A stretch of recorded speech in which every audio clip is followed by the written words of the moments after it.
people in the room, so I think it'll be a good idea if we all introduce ourselves. I think you've all guessed. I'm Councillor Mary Jones, chair of this panel.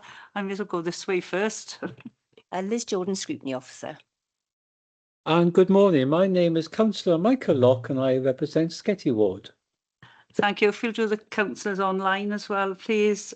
Chris, you're my nearest. Hi, I'm Chris Evans, Councillor for Males Ward. Thank you. Sarah. I'm Councillor Sarah Keaton, Councillor for West Cross Ward. Thank you. And if we start this end then with you, Paul, please. Paul Mellor, Natural Environment Manager. Mark Barber, Nature Recovery Principal Officer. Councillor Andrew Stevens, Cabinet Member for Environment and Infrastructure. Councillor Cyril Anderson, Cabinet Member for Waste Parks and Cleansing, but just observing. Just being nosy, yeah. Morning, thank you, Chair. Jeff Bacon, Head of Property Services.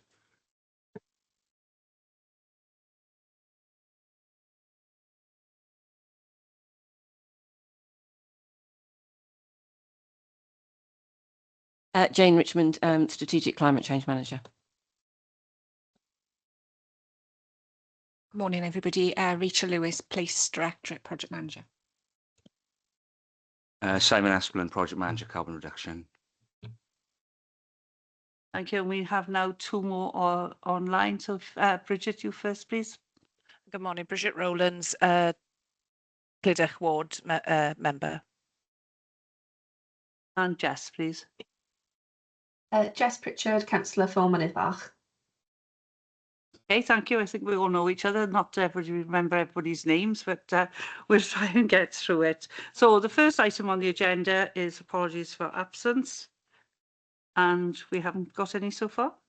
We received apologies from Councillor Andrew Lewis, Chair. Thank you very much. So we have Andrew Stevens, who's going to take the whole agenda. I understand. The next item on the agenda is disclosures of personal and prejudicial interest. Anybody? Anybody online? Okay, thank you very much. Next item is prohibition of whip votes and declaration of party whips. And the next item is the minutes of the previous meeting, which is on page 1, page 2, page 3, page 4. And you all agree that they are a true record of the meeting. And I'd like to just say something here. We've had a lot of input from Mike Sweeney over the flood risk management, and I'm sorry to say he's left the authority. So I'm just hoping we'll have an excellent replacement, but he is going to be very difficult to replace because he's always been very helpful to the panel and to myself as a councillor, and I'm sure other councillors have had a lot of expertise from him, so we were sorry to lose him. So thank you for that. The next item on the agenda is the letters. Have you got anything to raise on the letters? No. The next item is public question time. Liz, I don't think we've had any. No, we haven't any. So right, we're going to climate change, and unfortunately, Councillor Andrew Lewis isn't able to attend. You've all seen the report, so who's going to actually take us through it? Is it you, Jeff, is it? I think, okay. Yep. I think it will be me, Chair, but I've got all the support here, as you can probably see, so I will pull in. I think it's important, firstly, before I go through the report, to talk of the fact, and this will become a recurring theme throughout the report, is it may look like we've got hordes of people here, but quite frankly, apart from two who are our core of resources in the authority, most of what we're doing in terms of climate change and getting to the net zero agendas is through a combination of officers who are doing it as part of their day job. And this is a core problem I think we have at the authority, and others do across the whole region. So there's a lot in the report that talks about the monitoring and scrutiny of the climate change agenda throughout 24-25. You've got two key elements to that. One is the 2030 net zero ambition for all of the public sector, and we have to report to Welsh Government on an annual basis on previous year's emissions. which is contained in particular in 2.1 in the report, that sets out where we are on our journey to reducing our emissions. So you can see we're on a downward trend. We're having to focus at this moment in time, in particular around behaviour change and accessing grants wherever we possibly can to invest in our estate and in our fleet. That's a difficult piece of work because ultimately all in the public sector are chasing a small amount of grants. So behaviour change is the key status for us in terms of looking at how we reduce our emissions generally in terms of using vehicles, and in particular about how we use our vehicles. We have seen some success, as is evident from the reduction in our emissions, but we can only go so far. A lot of questions have come from the report that talks about where we are with regards to timeline. And at this moment in time, we can't give that further detail because, quite frankly, it's dependent upon huge amounts of input of cash. And when we have that cash, we commit it to wherever we possibly can. Similarly with 2050, a lot of that is about changing minds. It's about behaviour change. It's about getting the whole of the city on board with understanding what we need to do by 2050. And so we have to get our act together before we could possibly go forward as an exemplar about what we could possibly do. And we're doing that in particular through Jane and the support she has across the city, working with the Climate Signatories Group to make sure we're all on board and all basically taking the challenges forward together. It's a positive message. We can come up with lots of positive actions that have been undertaken through the environmental partner framework, which is again managing a group of consultants who can deliver on our behalf, but it is actually managing a relatively small pot of cash. We have the ability to tap into more grant, as I say, and we use that framework to enable us to deliver where we possibly can. For example, Avatlan have been appointed, who are already on the existing framework, to do some support across the school estate, because the behaviour change we've tried to engineer across schools, because that's something that impacts our emissions, but in actual fact we don't have control over schools' budgets in terms of investment or in terms of how much they spend on the utility bills. But we're trying to say to them, look, if you don't do something here, you're going to be taking money away from your day-to-day education budget, your school budget, which should be spent on schools and books and educating children, and you're spending it on heating and light in the building. So we've tried to do a lot of work to try and get them to take a little bit more of an onus and responsibility. They've got enough to do, and I think they're not seeing it as a priority. So we've had to invest in that by accessing grant, and Avatlan have gone around all the schools and undertaken an energy audit on 80 schools, I believe, is what's happened so far. So just over 80 schools to say, this is what you can do, and it's over to you to take this forward. Use the students to be advocates for this, and I think a few have taken that on board. But it's been a lot of work that we've had to divert towards the school estate to make sure they're understanding the agenda and they're taking that forward themselves. So it's about, as I say, those hearts and minds. We have some specific performance indicators and some specific wellbeing objectives, and we are positive in terms of the green and amber results on that. But effectively, there are some failures on some of our KPIs, in particular about climate change and nature recovery training. We've set up the training pack. Not everyone's adopted it because everyone's got busy lives, and it's about making sure they understand the importance of this as an agenda item, as one of the council's corporate objectives, recognising the fact that whilst we're not heavily resourced in this area, should be all part of our day-to-day activities, and that's taken time. And you can see the national agenda is waning in that regard as well. So we need to make sure that we don't take our foot off the gas, but it is a challenge. But we are hitting some of our KPIs. They're relatively small at this particular moment in time because there's no point setting levels of performance indicators that we're going to fail on. But we are getting close to 2030 in terms of what we need to achieve. And it is going to be an increasing challenge over the next 5 years. And welcome any scrutiny input, and in particular welcome Service Transformation Committee's input as well. I think there's similar makeup to that committee as there is to scrutiny. So a lot of what we'll talk about is today about what we've done, and we welcome any support we can have in terms of what we are going to take forward on that particular agenda. Okay, thank you very much for that. Has anybody else got anything they wish to say before I ask the cabinet member? Any of the officers want to say anything? Do you want to add anything, Andrew? I know it's not really your portfolio, or even Cyril, do you want to say something? I know you're observing, but we're very friendly here. Thank you, Chair. No, I think Jeff covered that perfectly, and it certainly shows a lot of the pressures that we are under to hit the target anyway. And you know, right, I kind of feel that in some respects there's a lot of work, real good work going on underneath this, and it's almost in some respects been overshadowed slightly in terms of an amber or red rating in terms of whether or not we'll hit an arbitrary target. But the team are doing some excellent work, and hopefully that will show in some of the responses to the questions and some of the wider work we've done across the council chair. Thank you. Take 6, Councillor. Yeah, I just go on from what Andrew said. I think our team are working extremely well. It's not all just one-sided council. It's teamwork out there, and I too, like Jeff and our officers, you know, like to thank the people that's participating in this and taking us forward. It's an hard climb, as Jeff have said, but I think we will get there in the end. That's all I got to say. Thank you, Chair, for allowing me to speak. Okay, thank you very much. Now, before I go into the questions, because I know we've had some of our questions already, do you think the public appetite has waned? Because, you know, all of a sudden everything was, oh, we've got to do this, we've got to do that. And then you don't, is it the media that's not reporting it?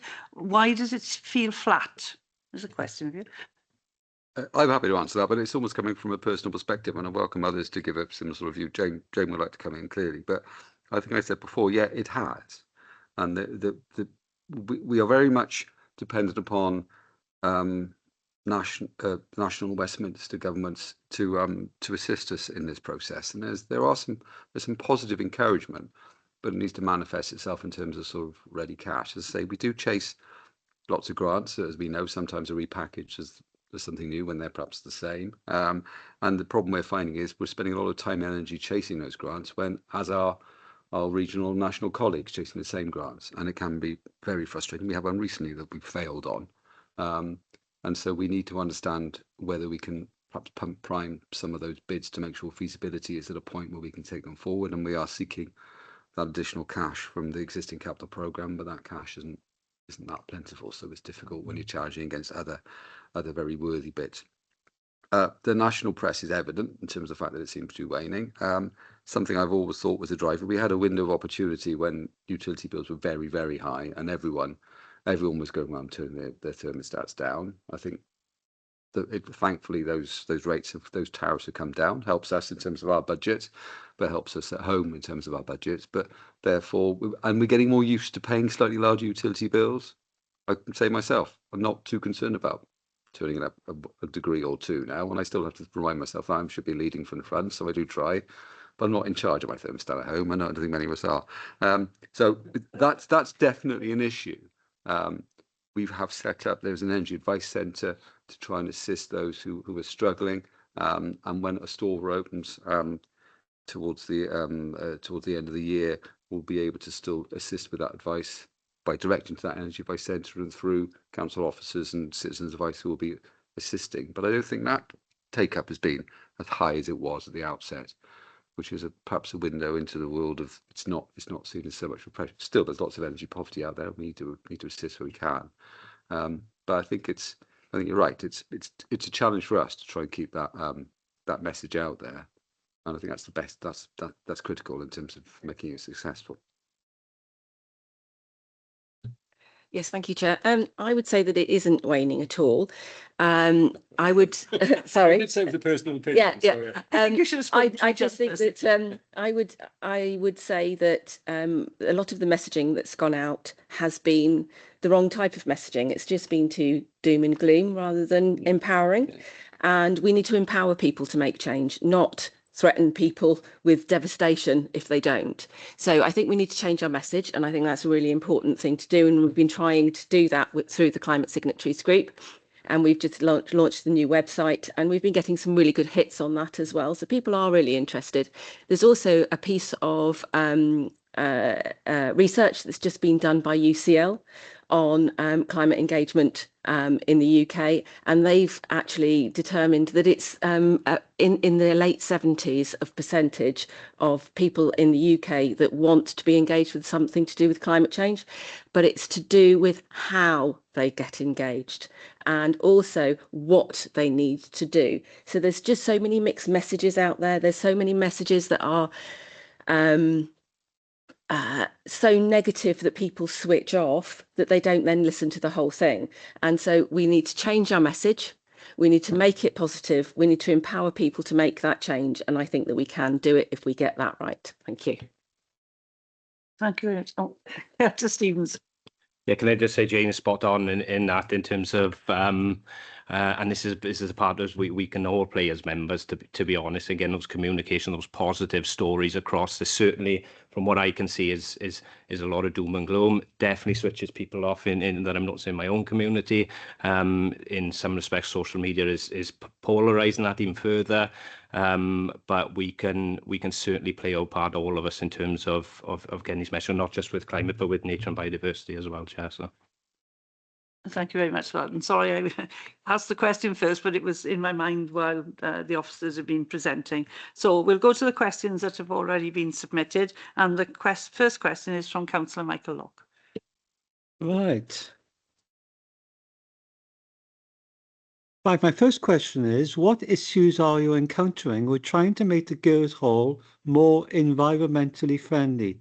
And I actually do appreciate that this building was built in 1932, so it's almost 100 years old. And I do appreciate that the building is listed. Thank you.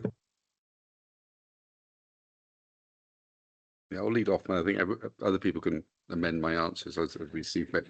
It's obviously needed, isn't it? No, I'm spot on. I'm only joking. Councillor Locke is spot on. It's a listed building. That's the problem. It makes it more difficult. We have to deal with CADU in every round of consultation. You can't put a sign up without having to make sure CADU are happy. There is a delegated responsibility with council officers now, which makes it easier. But they've got to tread a fine line to make sure they're not too devil-may-care with what they allow, to make sure that delegation isn't taken off them. So yes, it's a problem, but again, we're doing all we can. We have a next round of retrofit, which is where we can access.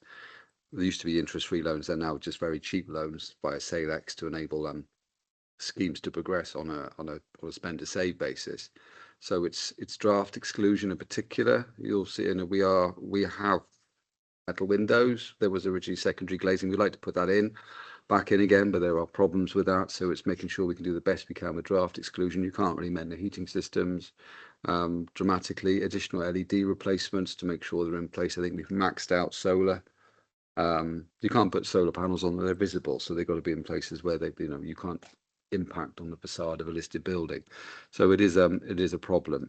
Other authorities are using similar products, which is so they're having the same problem, but they're trying to drive forward decarbonisation on their own listed buildings in the same way that we are. And I think we're trying to learn from how they've managed to get around some of those concerns. But you can only really take it so far.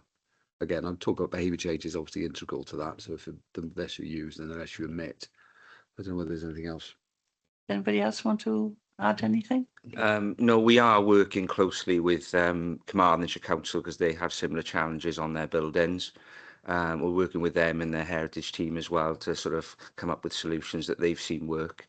So we're exploring all avenues and looking at feasibilities through the retrofit programme as well to sort of help support the challenges we have around the building. So.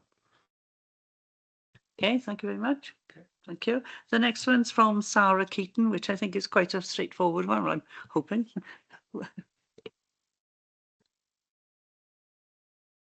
You're on mute, Sarah.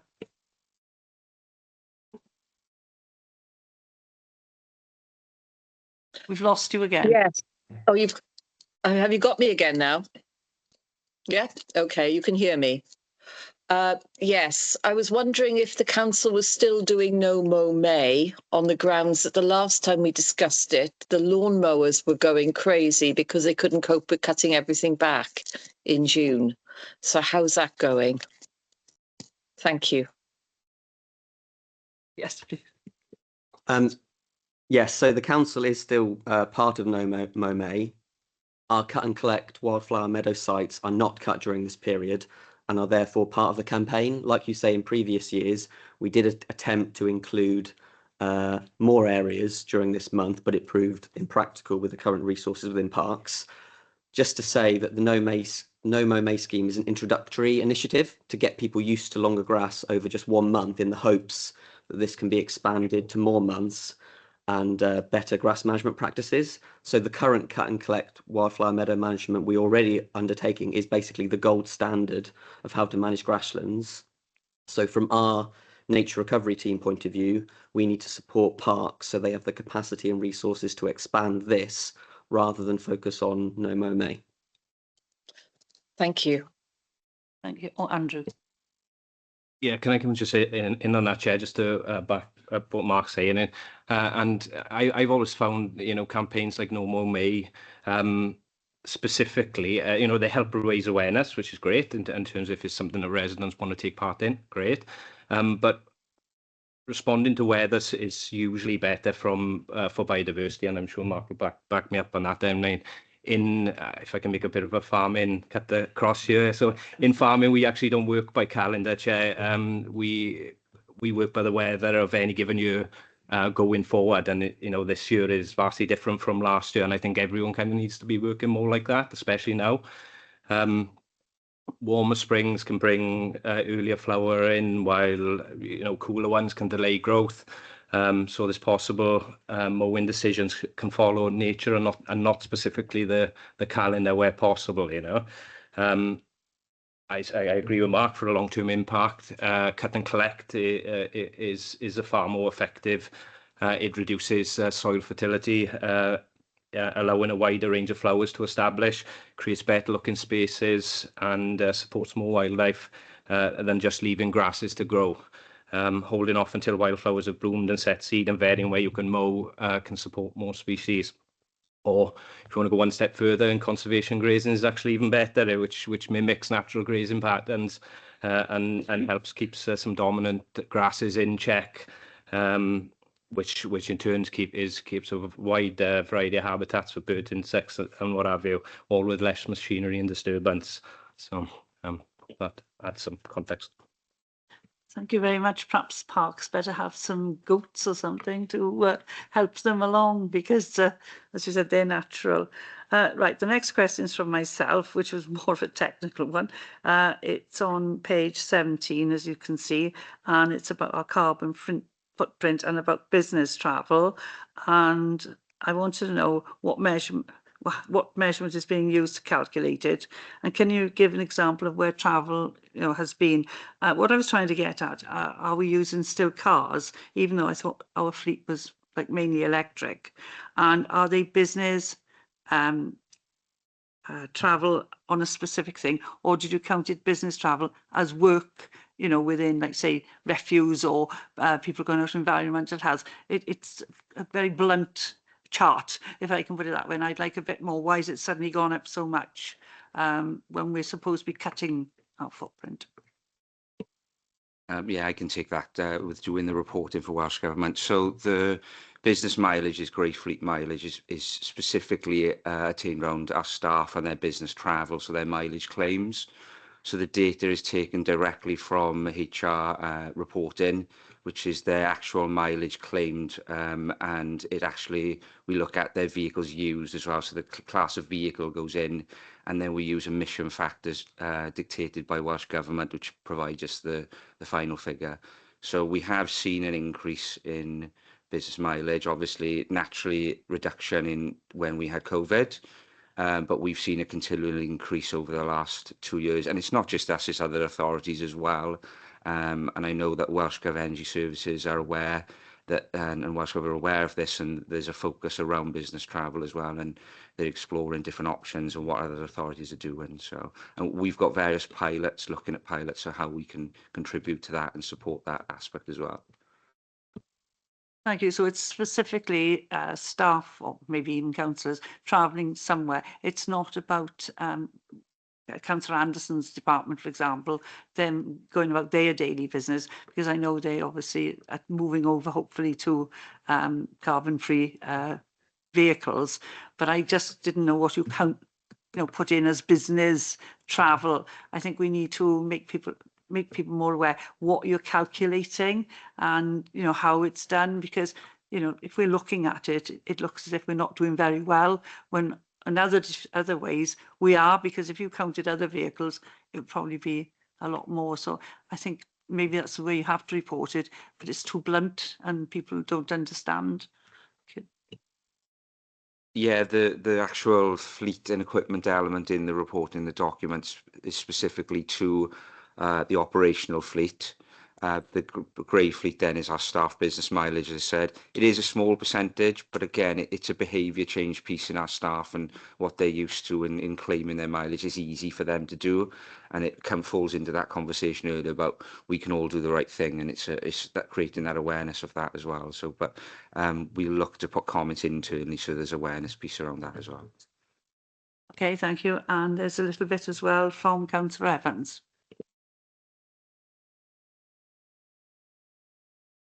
Councillor Evans, are you with us? Yes, yeah. I think it's pretty much been answered in that previous answer. I mean, a lot of it's going to be due to COVID, but one of the other things coming out of COVID was that we all got used to using Teams online and Zoom.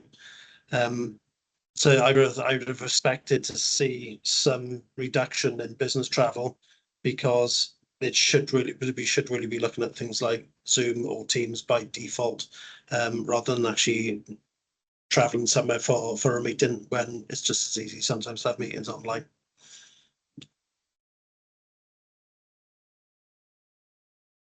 Does anybody want to respond? Yeah, you need to bear in mind officers such as surveyors going out to a site. If we're building more homes or whatever, they might use their personal car to drive to a site, maybe a social worker, etc. So there probably are activities that couldn't be undertaken via a Teams meeting. So it's that sort of type of role. We're analysing the roles, and we are working with HR to look at how we claim mileage as well. We're looking at, Simon's working with them to look at claiming for if you've got an EV car as well, because at the moment our mileage claiming system doesn't have necessarily greener options on there. It's just petrol or diesel cars. So we're looking at EV, we're looking at cycling as well. Could somebody cycle to a site or to a place of work? So there is activity going on to try and minimise people who do need to use their vehicles as part of their day job. Okay, thank you. The next question is mine, but you've sort of answered it, Jeff, in your introduction about the timeline, because you're not. Oh, sorry, who's that? Who's indicating? Oh, the hand is so small on this screen, you can't see it. Sorry, Chris. No worries. It's just to come back from the previous answer. It was just, are we actually then incentivizing people to use EVs or to walk or cycle? That's obviously what we're looking at the moment with HR. Yes. Great. So we're not there yet, but that is something we're considering. Lovely. Thanks very much. Thank you. Okay, sorry. Jeff's answered my question in a way, saying it's about the grants and getting the funding. Is there anything else that you want to add to the answer to that particular question that I've posed on page 18 about the timeframes and timelines? The only other sort of comments is, it's challenging to put timelines in, especially specifically to fleet as well, when the supply chain issues, as well as the sort of financial implications of changing those fleet to the vehicles. So, they have a rolling programme to change them. They are sort of increasing. I know fleet are increasing the amount they are changing where possible, where the opportunities arise, but it is challenging to put those timelines down. But there's a target set for as part of the strategy for fleet as well. So. And it follows on Councillor Evans. Yeah, I think it's fair to say that the will is there. but the money isn't. So given the challenging economic problems that we're facing, are we putting more pressure on national government to release funding for net zero initiatives?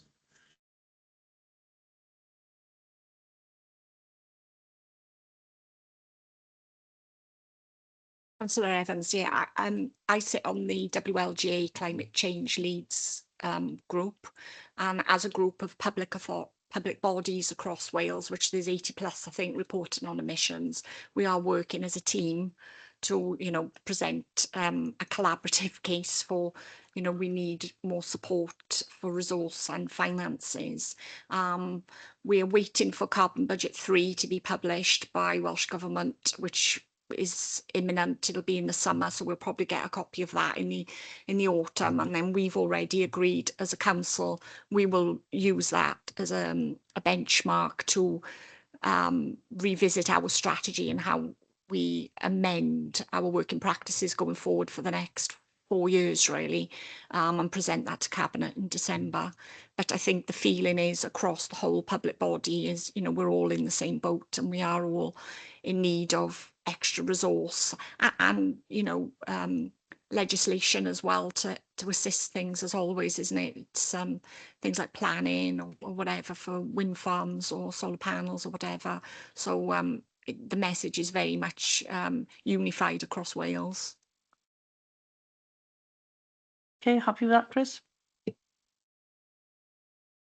Chair, Yes. I had a little bit which is to do with it sits more to do with the 2050 agenda, to be honest with you, but Councillor Evans referred to 2030 specifically. But we do have an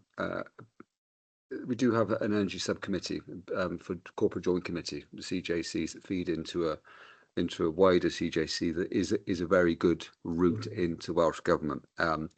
That is very much about delivering against the local area energy plans as action plans for the wider regional strategy. But bearing in mind the nature of the officers and the cabinet members on those groups, the 2030 agenda is clearly front and centre of that. As I say, we need to be leading from the front and demonstrating what we're doing. So that's a much more formal route into Welsh Government in terms of this is what we should be doing from a regional area energy plan perspective and what we're trying to do, but we are stymied because of the funding issues. And we're using that as a route in. As Rachel correctly pointed out, Climate Budget 3 is going to be important from a Welsh Government perspective, which is probably likely to be towards the end of the summer. That will then inform how we can action it towards the end of the year. So there is a lot happening in terms of, okay, what's the driving direction from a Welsh Government perspective. But there are that CJC subcommittee is critical to that because that's more the formal aspect of it, and it's formed quite well to make sure those discussions are happening and the agenda is clear in terms of what we can do regionally to support the wider 2050 agenda, but also what we're doing at a local level for 2030. Councillor Locke, I think you're next again. Right. Page 19, section 3.1. This table is all words. Where's the action plan with timelines? I would just like to add it would be helpful if it was split up into near, medium term and long term.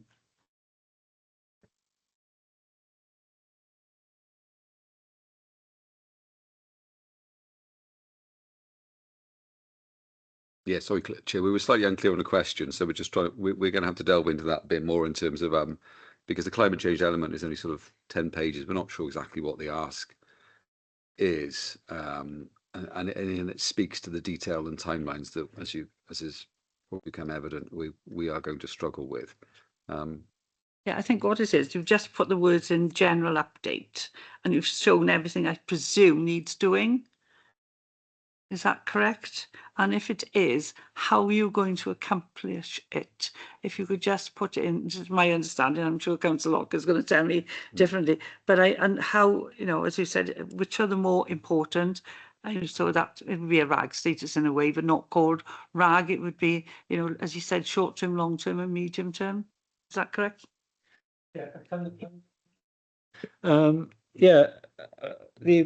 the way I see it, this is what's going to happen between now and the 2050, and it would be helpful if we knew what was going to happen in the next 5 years, 2030, or is going to happen in the 2030s, 2040s, or what we hope to actually achieve.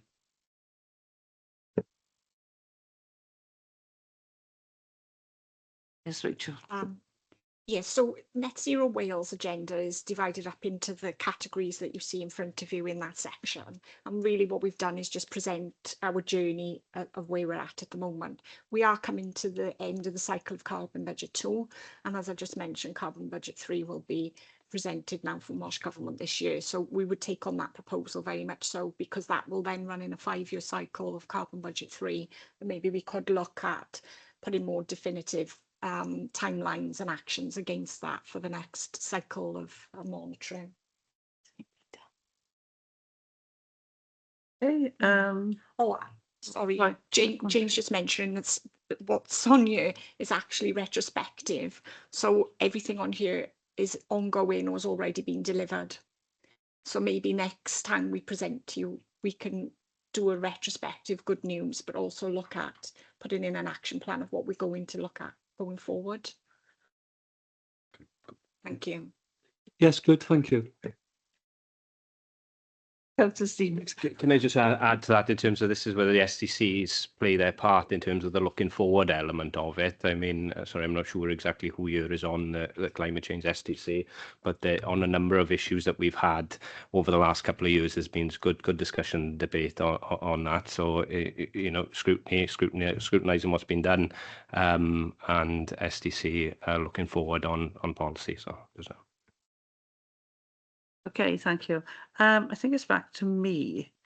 Page 22 and 23, it's showing the RAG status, which we've just mentioned. But again, and I know you have made reference to it, there are no time frames of when, say, the reds or the ambers will become green. Is there any way the information is going to be provided, or is it going to come as this format until they're actually done? I think we're interested in your journey. How do you expect to get to, you know, will you get to it by 2030 or 2050? I'm not sure which part of the century I'm in now. I can take that one if you like. They're annual KPIs, so it's just looking at monitoring for an annual period. We're actually starting to use the in-phase, which is the new software that corporate are using to monitor our corporate wellbeing objectives linked to our corporate plan. So this is the way they are presented. Again, if you've got a recommendation on how you'd like to see something going forward, please let us know and maybe we can add that in. But this is the format now that we've lifted from the new in-phase software. Okay, thank you. And Councillor Keaton's got something else to add. Yes, starting with, yes, with environmental science and climate change, we are learning. We're in a state of flux. We're always learning. And it does feel sometimes as if we take 3 steps forward, 1 step back, maybe 2 steps back. I know from being on climate, you know, we're constantly looking at these things and trying to find ways on a very limited budget to do what we can. But it does make it really difficult to actually judge anything because we are constantly finding it everything's so vague. But again, you have answered that in the other questions that we will look at it yearly and we should be able to gather how we're going and what we're doing, but it is very difficult on our side to actually know if we're doing a good job of scrutinising or whether or not we're letting things slip through our fingers. But I think that's true on climate as well. Thank you. Does anybody want to respond or anything? Jane. Yes, thank you. Just also to say that with things, it's a very dynamic thing that's happening at the moment with climate change, and so things are happening and new strategies etc are coming out all the time. We've just had one for the climate adaptation strategy, and I was in a meeting yesterday with for the task and finish group for climate adaptation for Welsh Government, and we are looking at how we can actually start reporting with timelines and how we can actually start contributing to the idea of emissions targets etc for the 2050 agenda. Obviously, it's been sorted out for 2030, and there's been, you know, it's changed annually for the last few years. But Welsh Government are looking at how businesses and others can start contributing to that, so that we could actually have like this is what Swansea has produced, and this and where we get to. So it's almost like that temperature gauge on the side of a church. You know, this is where we need to get to. But we're just trying to work out how we can do that, and it can fit in with so many different ways that we need to think about climate change. So communities, businesses and other public services, and how we can all align to make sure that we've got something there. So it is being looked at, but that's something that we'll come across later. Thank you. Okay, thank you. Has anybody else got any other questions? Chair, can I just add a little bit more? Yes, certainly. Yeah. It's important to make, as you can see, what's contained in those success measures. There's programs and projects in every single line there. So that is a snapshot summary. If the Scrutiny Committee want us to come back and talk about any of those, that may be the better way to do it. When you look at retrofit, for example, we're waiting for investment grade proposals from our appointed contractor who's going to tell us where they're going to spend the money. That needs a cabinet report. So there's lots of information detail that sits beneath it that we're more than happy to explain on. What Rachel's pointed out is that we're using existing reporting measures so we can report, I'll be perfectly frank, in a relatively simple form to committee, because it means that we don't have to write another report that's hundreds of pages, because there's lots of detail that sits beneath it. So it is a snapshot. I appreciate it may be frustrating because there's not that much information detail there, but we can come back on that. So there's enough. I think you can see there's huge amounts of projects that are either ongoing, which are going in the right direction. That gives us the, you know, the success in terms of the future journey, in terms of the amber or green RAG status. That's a snapshot to say that we're doing the best we can and we are making the right inroads. Similarly with the previous question that talked about the objectives we've achieved, there's achievements there, and if you want to see what we've done and scrutinise those, then by all means ask us and we can come back and talk to them. Because it is so difficult to try and outline the journey to 2030 and 2050, 2030 and 50 in particular, because there's a lot more to be done. No, yeah, well, we'll hopefully be around. We might not be here. Yeah, it's about the fact we've, in a very simple format, we've just taken a linear reduction of how we get to 2030, and we're sort of on that path, but it's very it's a very simplistic way of approaching, because that isn't the way these things work. It'll be a jagged, and all of a sudden you'll have a big reduction.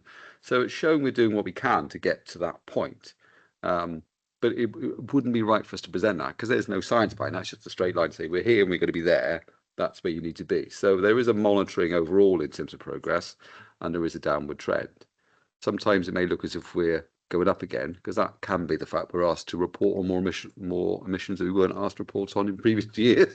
So we can't win then, can we really? Because we're making the right, and they go, oh, put that in as well, and it looks like it's getting worse.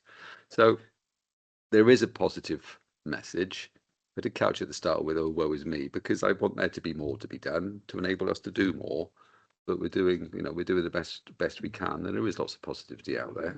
But if we can, if you want us to come back and talk about some of these achieved projects with a more positive start, then we can do it.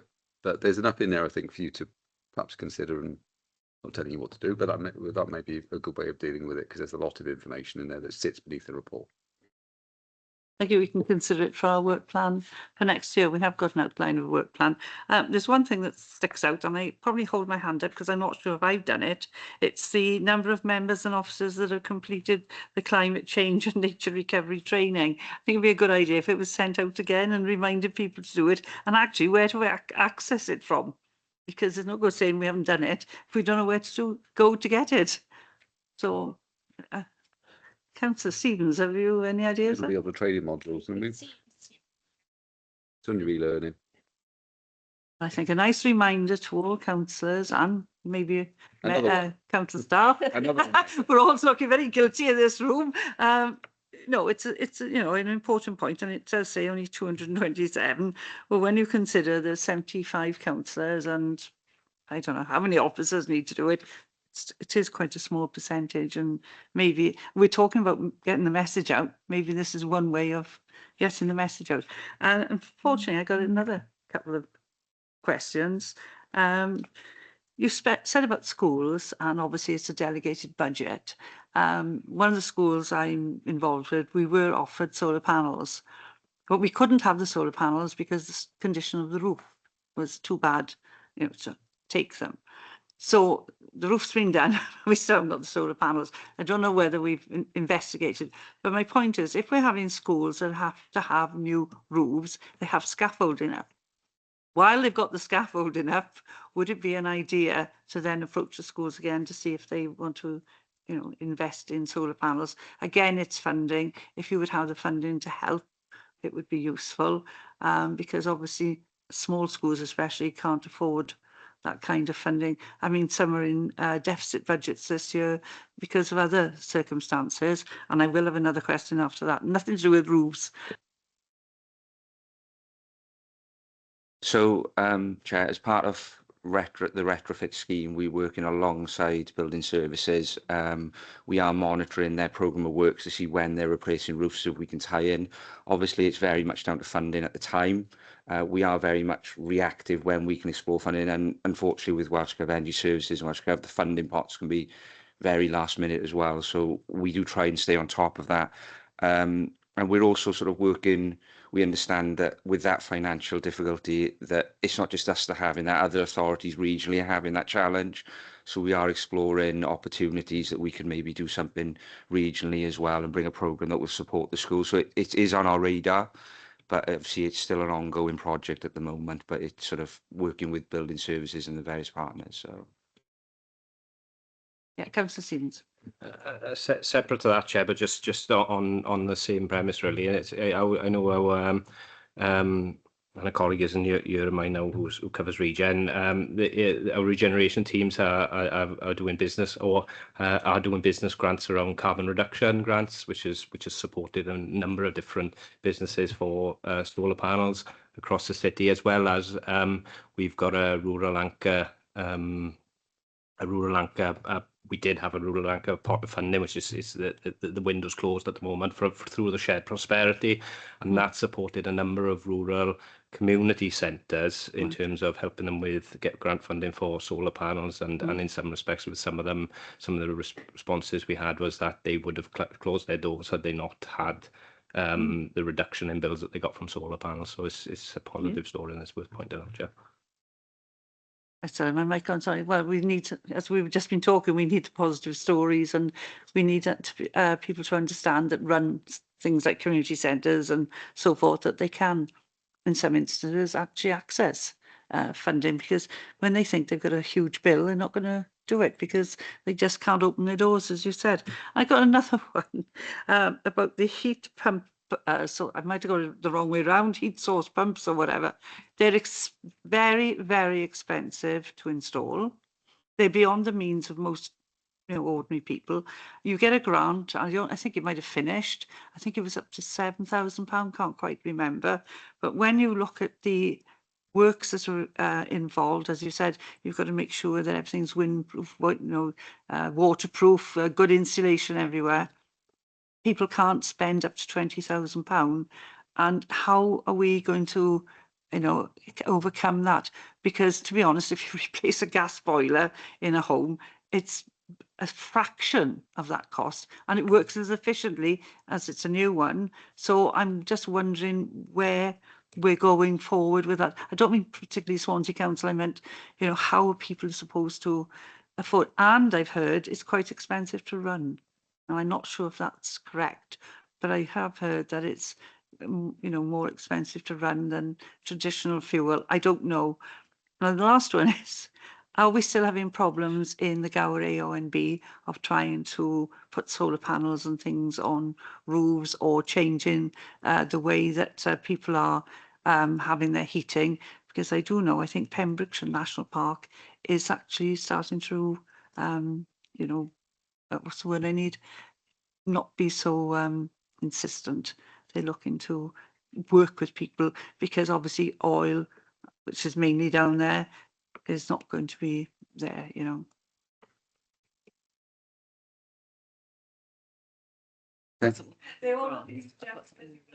Okay, I think I mentioned earlier on that the Energy Advice Centre that we've we've supported financially up to this point, and they've managed to access additional grants, so that's becoming self-sustaining, is the point of contact for that level of specialist advice in terms of how you can access other grants to enable it to happen, and also perhaps to sort of bust some of the myths about does it work or doesn't it work, and what you need to do, and the actual total cost and noise and the like. It would be wrong for me to sort of express my view, which I've done a lot throughout this committee, but it is something that well, right, modern homes are built to a standard where the insulation is such. It's all about improving the fabric, and I'm in a new build, and it's remarkably easy for me to not bother to put the heating on. Notwithstanding what I said earlier on, you can happily exist at 19 degrees without doing anything. So that's the route that we are trying to take in terms of our colleagues in housing. It's improving the fabric of those of the council houses, where we have that control. The rest of it is guiding people to what grants are available, what advice they can have, and as I say, just deal with some of those myths. You're all right, electricity bills are quite happy if it's run quite high at the moment, and if it's run on an electrically run system. On the face of it, it's going to be more expensive, but if you use less, it's going to cost you less in due course. So the wider debate is about greening the grid to make us more self-sustaining in terms of energy in Wales, and so it's a long-term view. It's that 2050 view, and so that's achievable, but expensive and challenging. But there's no reason why it shouldn't be achievable, and that's the positive message we need to get out there. Okay, thank you. And about the AONB, anybody? Anywhere? I think this was asked. I can't remember as SEC or this meeting before about change in planning policy. There is revised wording in terms of guidance in the emerging review of the LDP. I realised Paul Mellors in it. He might know. Do you know Paul? I actually sit on the LGP working group as well, but I can't remember, so I'll hand it over to Paul. Yeah. Yeah, I don't sit in that group, so I mean, obviously, it is under review, but I think if you're talking on individual properties, it's a lot are permitted development, but I don't know whether there's. I'm not aware of any relaxation of the solar farm policy, but that's obviously subject to review over the next the consultation on the plan. I was thinking more about individual, like our friend the farmer, Councillor Stevens, whether he could put if he was in the middle of Gower, could he put solar panels all over his farmhouse and his barns and things, because at the moment I don't think it's permitted. And as I said, I know they're looking in Pembrokeshire to try and relax the rules about heating your home and things like that. So it'd be interesting to see what happens. Councillor Evans. I asked, I think it was a couple of meetings ago about this, and I think the answer I got back was probably no. I don't think they would change anything. We couldn't hear you. Can you repeat part of your statement? Sorry. Yeah, I asked about it a couple of meetings ago, and the answer I got back at the time was it's highly unlikely that they would change it.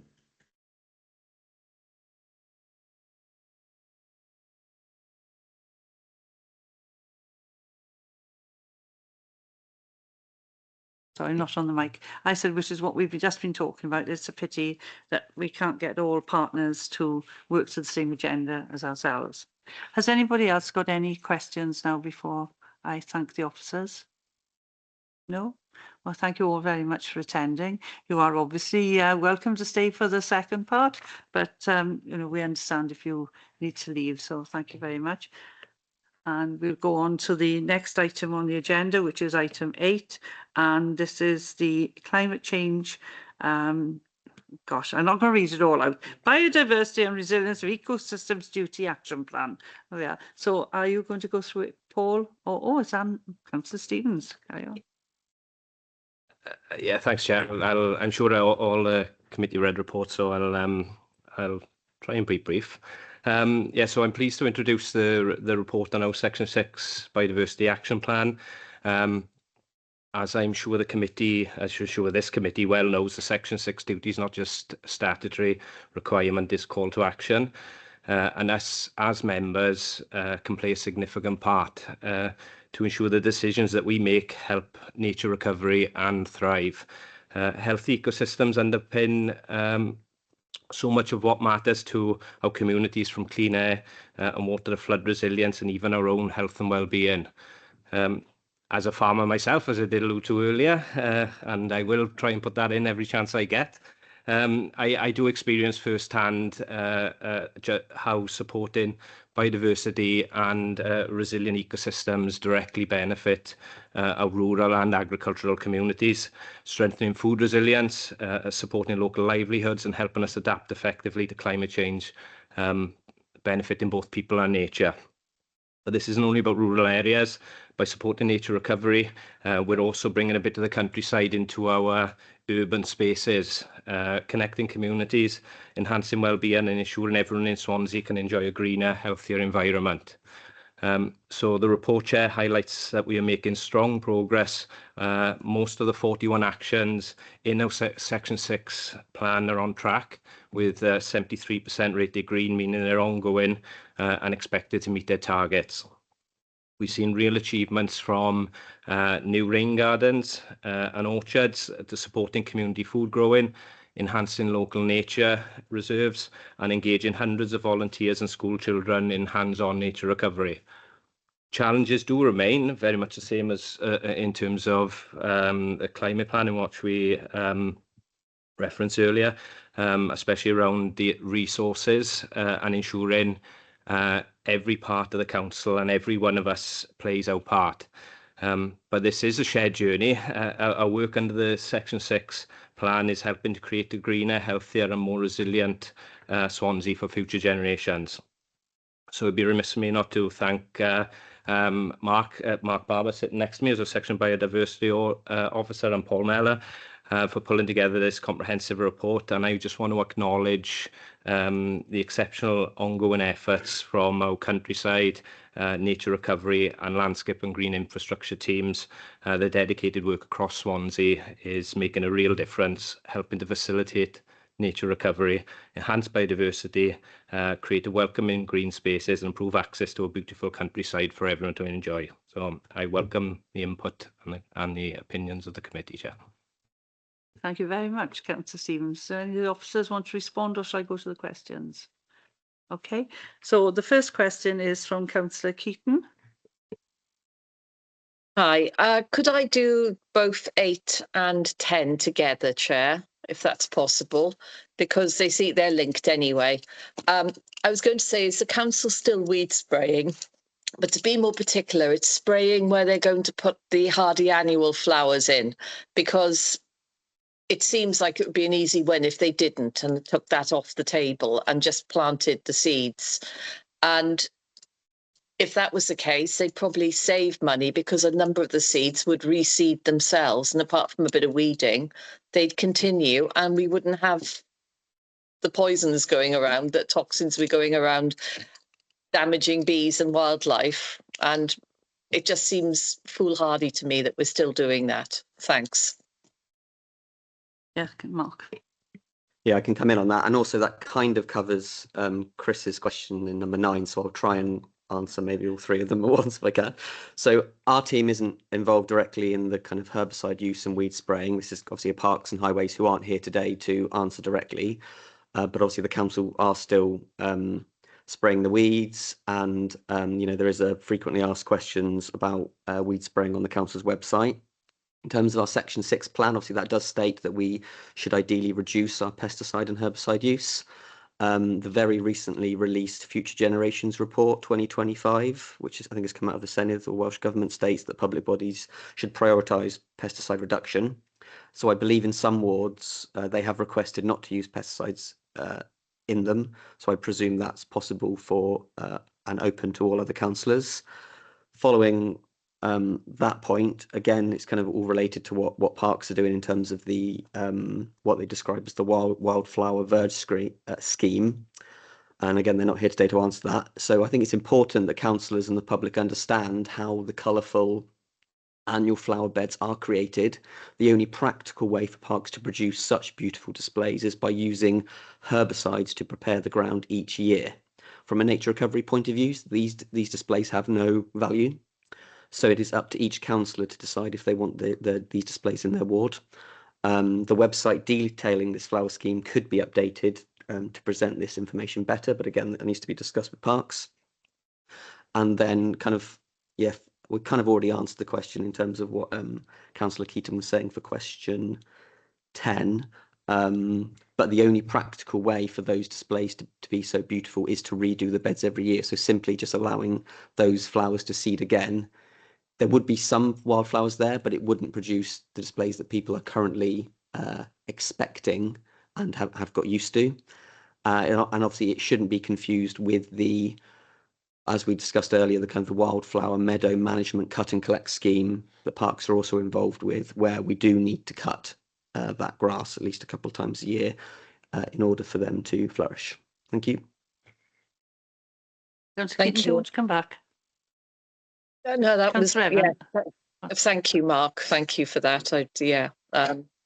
Yeah, it is difficult. I think there is a middle way. I think we could try and grow hardy annuals without spraying and see where it goes.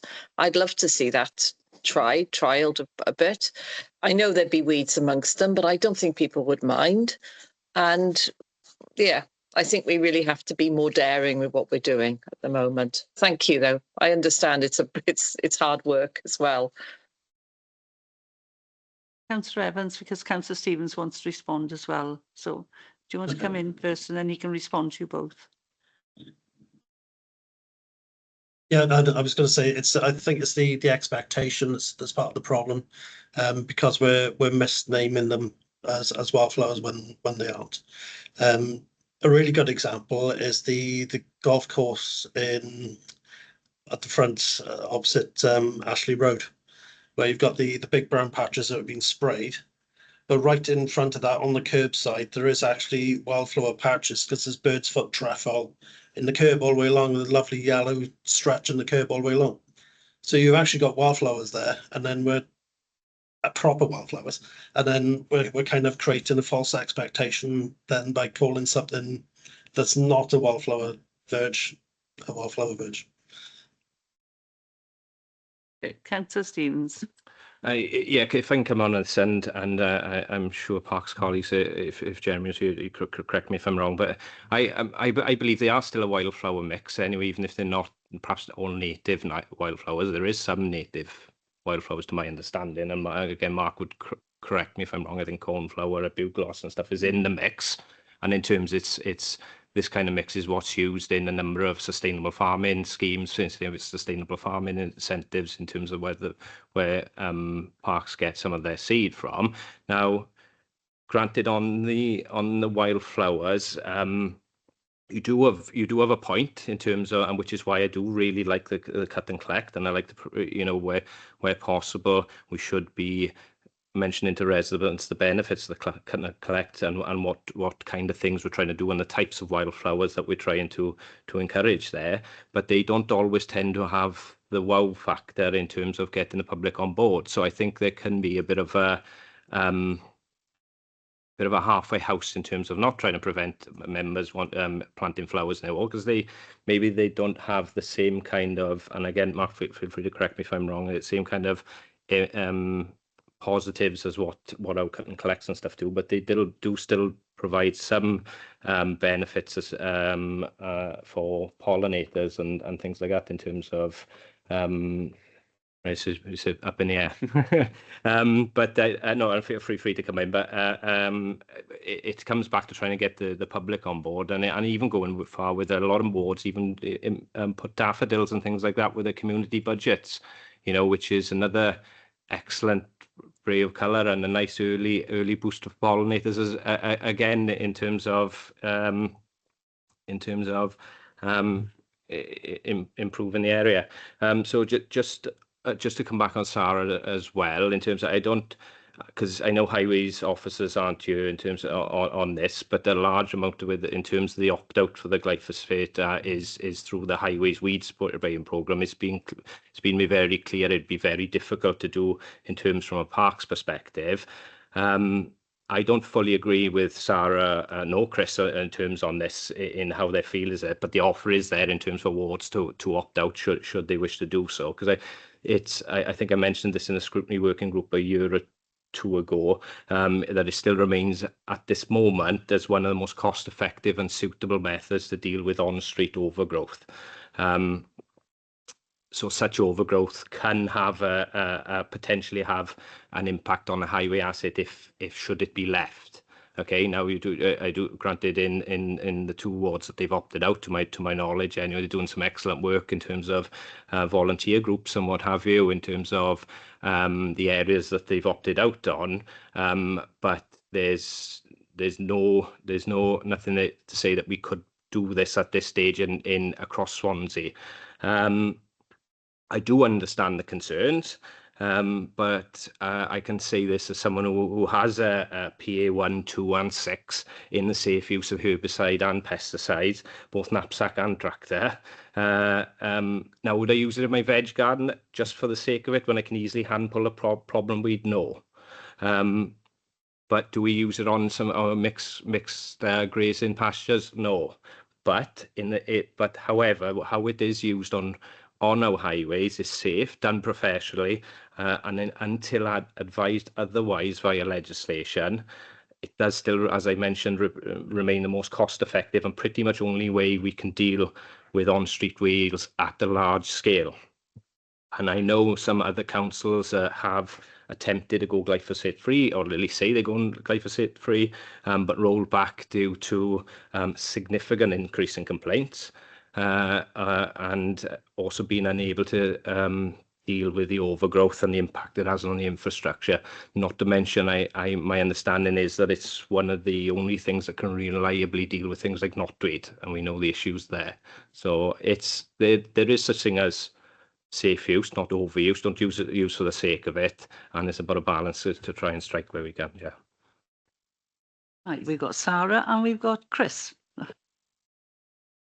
Yeah, unfortunately, the flowers that come up, the hardy annuals that come up, when they've been sprayed with glyphosate, are actually toxic to the bees and any pollinators, and the soil around there would kill the earthworms as well. So it's not a positive in any regards.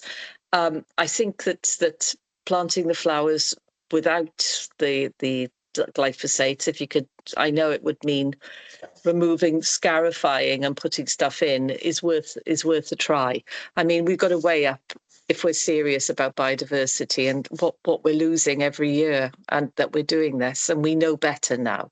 I know that spraying for, they say, knotweed, but that's a different issue, and we could look into that too, but that's, I can see Chris frowning, but not for just for displays of flowers. It seems like we're losing a lot for just a few flowers. I've got nothing against hardy annuals. If they're grown without glyphosate, they can feed a lot of pollinators. You're right there, and it would be a positive, but not if we're spraying the glyphosates first. Thank you. Councillor Evans. Yeah, it's just to put on the radar. I think Monmouthshire at the moment are trialling something. I'm not sure what they're trialling because they've not responded back to me yet. But I think they are going to be trialling something, or have just started. Okay, thank you. Anybody know about Monmouth? Okay, right, we'll go on to the question 11 then, which is actually from Councillor Evans, and on to question 12, which is also from Councillor Evans. So you can seamlessly go from one to the other, Councillor Evans. Thank you very much. So it's what educational opportunities exist for residents to create biodiversity havens in their own gardens? It's the first one.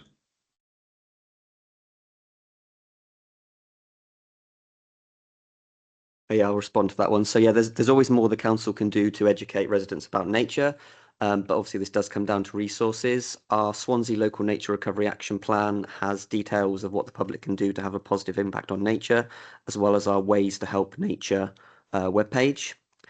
The Wild About Your Ward maps are still in the process of going on the website, but they are only a small piece of how we can raise awareness of nature recovery. Directly engaging with the public is the best way to inspire action. As mentioned in the report, the Local Places for Nature grant has enabled the council and external partners to undertake significant engagement works with schools, communities, and collectively 851 volunteers and school children were engaged across the last financial year, which was over 2,250 hours of people's time. Furthermore, my colleague Evelyn Grichala, the Nature Recovery Volunteer Coordinator, organised the City Nature Challenge 2025 across Swansea a few weekends ago, which hopefully some of you saw on social media. So over just 4 days, 22 organisations and groups hosted 28 public events, welcoming an incredible 680 attendees to connect with local wildlife. So I would say that kind of face-to-face and social media is definitely the best way that we can educate the public, but obviously we need our team and across the council need the resources and long-term job security to undertake that work. Thank you very much. Now, the last one is possibly for you, Paul. Yeah, it's as part of the new LDP, have we thought about going back to hedgerows as a default instead of using fencing on large housing development? Hedgerows provide fantastic opportunities for biodiversity and nesting opportunities for small mammals as well as birds and insects. And it's also usually far cheaper to plant a hedge than it is to put up a fence. Okay, thank you. Certainly when you're scoping out new housing development layouts, as far as possible, existing hedgerows are retained and transplanted. And they also form part of the wider landscaping scheme for the site, usually more around the edge of the area or communal areas. It's not so practical to include hedges as a border around every plot, because there's no mechanism in place to ensure that even if they did become established, that the owners would continue to maintain them. And not cut them down in due course. And they also obviously take a long time to become established as a large and sufficient boundary treatment. So the fences are the common boundary. We do ensure that there's sort of hedgehog holes included within them. But again, there's no obligation on the owners to retain those gaps. So for us, for nature recovery, it's usually better that we focus on the land that's still under the control of the developer or the management company as part of their maintenance of the wider landscape areas. Thank you. I see Councillor Keaton wants to come back, or is it from before? Oh, sorry, Chair, it was before, but sorry. Okay, Chris, were you happy with the response? Well, not happy, but you know what I mean. Do you understand the response? I know you're not happy with it. Yeah, no, it's covered it, yeah. Okay, thank you. Has anybody else got any more questions for anybody? Okay, well, thank you all very much for a really interesting panel meeting. I think whereas we might not agree with all the responses, we understand, our hands are tied a lot. I do agree with both Councillor Keaton and Councillor Evans about the wildflowers, as they call them. We did ask if they would just leave one of ours last year to see what came back up.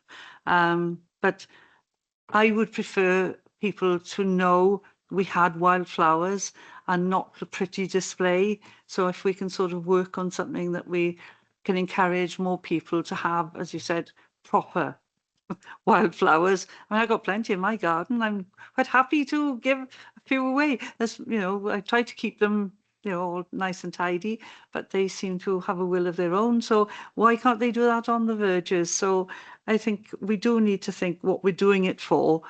We're not doing it to look pretty. We're doing it to encourage biodiversity. And as Councillor Keaton said, if we're harming the bees and the birds by doing this, then we shouldn't really be doing it at all. So I'll leave you all with that thought.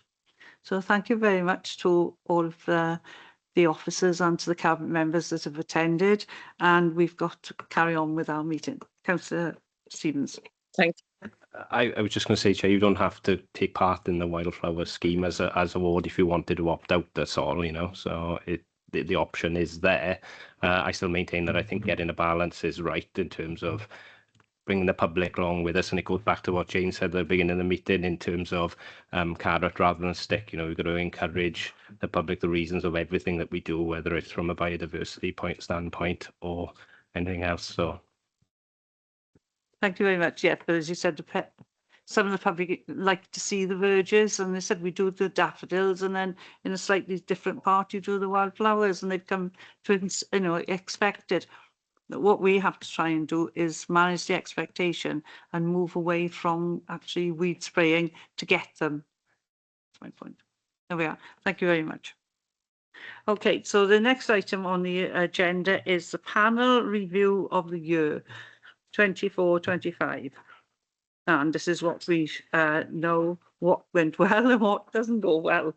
So those of us that were in the pre-meeting did say one or two things, but if anybody wants to make any suggestions for or against, please indicate, or in the case of Michael, let me know in the room.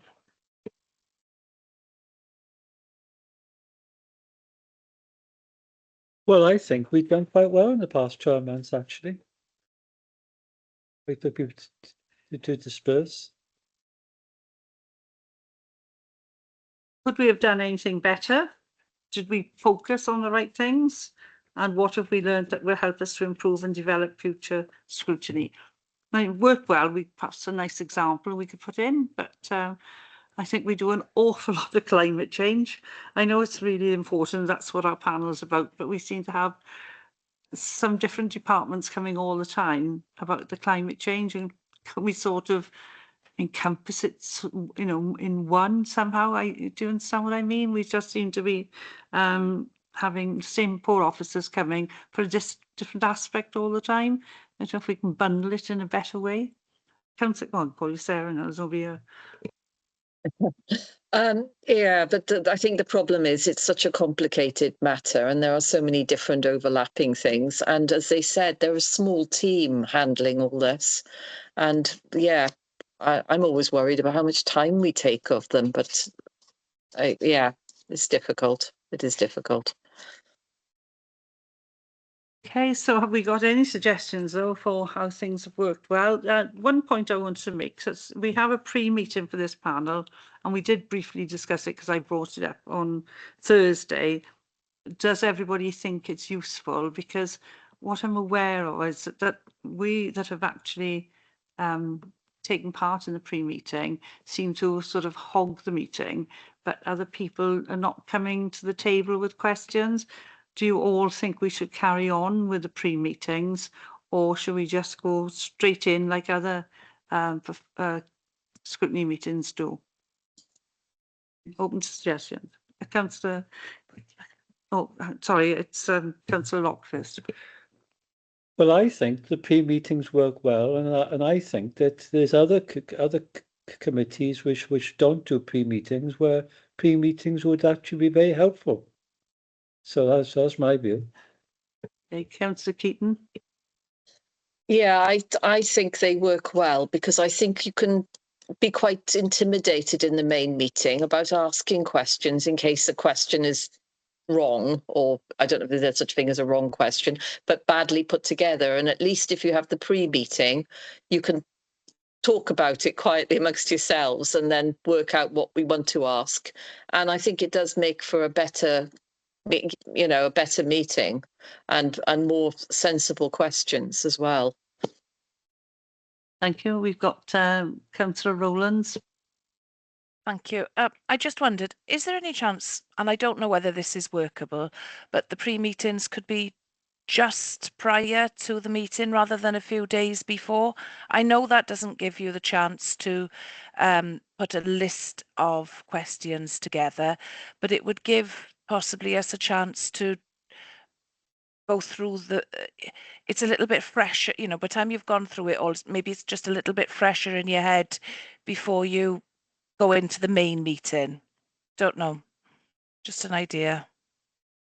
The idea is to give the questions to the officers as well, so that they come prepared with the answers, because as you said, this is a huge agenda that we look at, and some of it can be quite complex with some of the answers that we need, and I'm sure the officers know it all at their fingertips, but to give them a fighting chance, maybe it is better that we actually do it.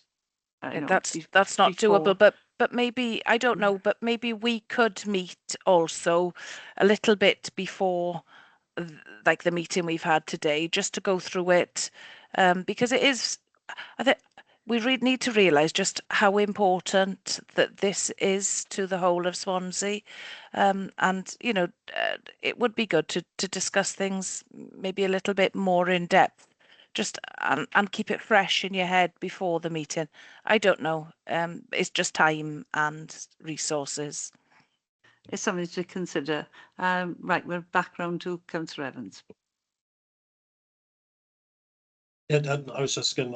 I think you've answered my initial point. I tend to struggle before the meetings for time, because I'm so where I work 9 to 5, and where I work, where we've just basically cut about half of our staff, so I struggle as it is already in the daytime. So having a big pre-meeting just before the main meeting would just make it too long to be able to get out, really. Okay, thank you. There's things to consider. Anybody else got any other points? What do we think has worked well? We'd like some little example if we can. I'm not saying electric charging points. Ours went live yesterday, 10 months after they started digging the pavement up. So I don't think it's a very good time frame personally, but there we go. But you can think of something and perhaps email Liz. Oh yeah, and we need suggestions for the items for the work plan for next year. We've had some from Jeff saying perhaps we want to look into one aspect in more depth. So if anybody can come up with something, you don't have to do it off the top of your head now, but just please let Liz know so we can put it in for the conference, for the work plan. I can't think of anything off the top of my head either, but I'm sure giving us a little week, is it? How long do we have for the week work plan to go together? It's in June. The conference is in June, so you have a little time to think and reflect on this morning actually, and see if there's something we really do want to delve into. Okay? Yeah, go away and think about it. That's it. We'll go back to the wild. I agree totally about the wildflowers. I can't understand. They just go look pretty. I don't think that's what the late Sybil Crouch wanted. She wanted to make things more for biodiversity, and we've ended up with this. So let's see if we can get something a bit more environmentally friendly and for our animals. Okay. Sorry, I was just about to say, I can understand that the problem is the council workers are so used to doing it this way, and it would be a bit more work doing it the other way. So it's a leap of faith, really. But I would be great if we could just try it in a few places to see how hardy annuals. I have nothing against hardy annuals, as I said, because they're great for pollinators and they're actually bred to flower for longer.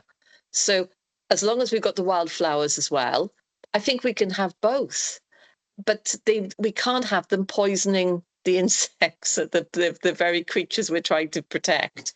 That, I think, is madness. But I just think they just need to have a leap of faith and try it.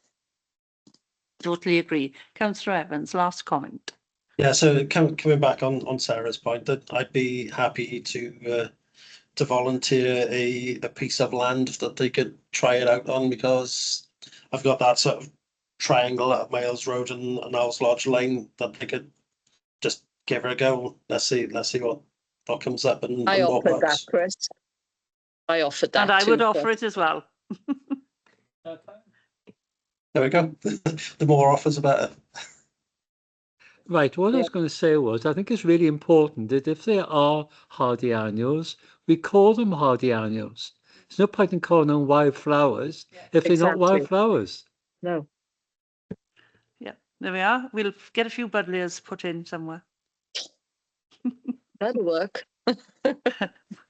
Well, considering mine died in the garden, it's wonderful. But the fox killed it, I found out. It kept knocking, you know, breaking it as it was passing. And I do like the fox visiting. So there we are. Okay, well, thank you all very much for attending. Again, it was a very, very interesting meeting. And I'll see you hopefully at the Work Planning Conference. Thank you for being on the panel and hope you're all here again next year.